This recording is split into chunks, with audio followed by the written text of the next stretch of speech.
Margaret Thatcher. Once upon a time in Great Britain, there was a girl who did not care about what others thought of her.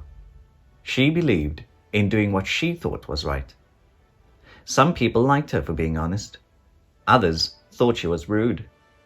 Margaret just shrugged and carried on.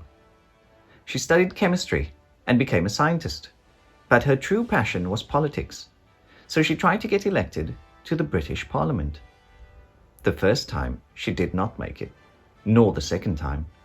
But Margaret was not one to give up. She decided to go back to college and study law. She got married and had twins.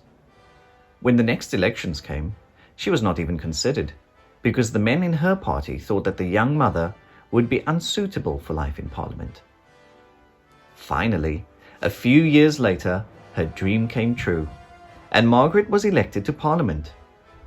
Once in Parliament, she was so successful, she became leader of the Conservative Party and then Prime Minister, the first female Prime Minister in British history. When she took free milk away from primary school children, the people disliked her.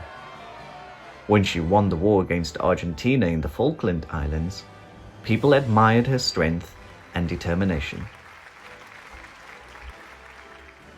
Margaret liked to work hard and was immensely practical. Sometimes people tried to pressure her into making decisions she did not agree with, but she never bowed. That's why she became known as the Iron Lady.